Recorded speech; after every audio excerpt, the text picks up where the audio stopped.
Mga Panultihon, Kapitulo 31. Tambag ngadto sa usa ka hari. Mao kini ang mahinungdanong mga tambag sa inahan ni Hari Lemuel ngadto kaniya. Ikaw ang minahal kong anak, nga gihatag sa Dios kanako, tubag sa akong mga pag-ampo. Kini ang ikasulti ko kanimo.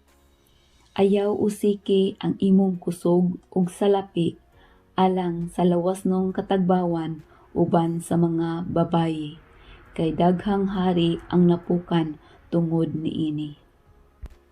Lemuel, matnguni kini, ang mga hari o mga pangulo angay nga maglikay sa bino. Kay kun makainom na gani sila, makalimtan nila ang mga balaod o yatakan lang nila ang katungod sa mga kabos. Maoy hatagig bino kadtong hapit na mamatay o kadtong nag-antos sa hilabihang kasakit. Paimna sila aron malimot sa ilang kakabos o mga kasubo. Sulti aron pagpanalipod sa mga taong walay mahimo sa pagpanalipod sa ilang kaugalingon. Panalipdi ang katungod sa mga dinaog-daog. Sulti aron pagpanalipod kanila og ang imong paghukom kinahanglan pinasubay gayod sa hustisya. Panalipdi ang katungod sa mga kabos og timawa.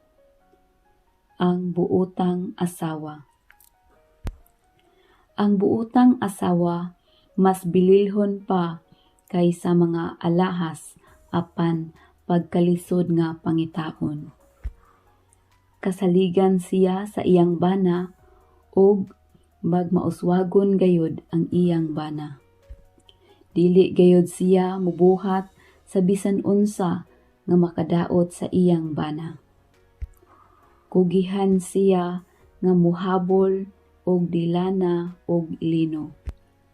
Gikan sa lagyong dapit, magdala siya mga pagkaon sama sa mga barko nga gikan sa biyahe. Kadlawon pagani mubangon na siya aron paghikay sa pagkaon alang sa iyang banay ug aron pagpahibalo sa iyang mga sulugoon sa angay nilang buhaton. Kun may yutang ibaligya, paliton kini niya sa salapi nga iyang kinitaan og tamnag paras. Baskog og kugihan siya kaayo. Nasayod siya sa kamahinungdanon sa iyang gibuhat. Busa bisag gabii na kaayo magbudlay gihapon siya.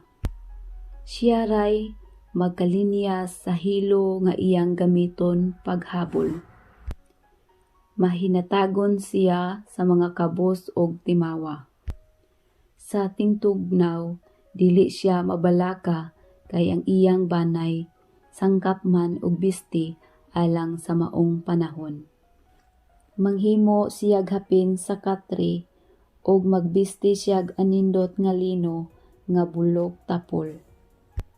Inila ang iyang bana og usa sa mga kadaguan sa lungsod.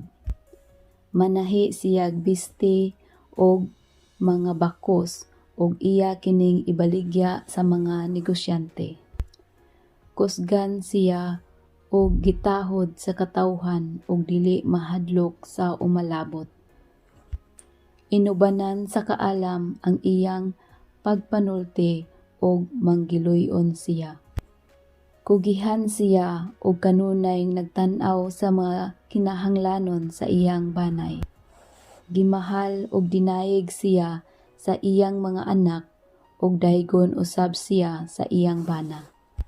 Ang iyang bana moingon kaniya, daghang asawa nga buotan apan walay makatupong kanimo. Ang kaanyag sa babaye malimbungon ug dili mulungtad apan dalaygon ang babayeng nagtahod ug may kahadlok sa Ginoo.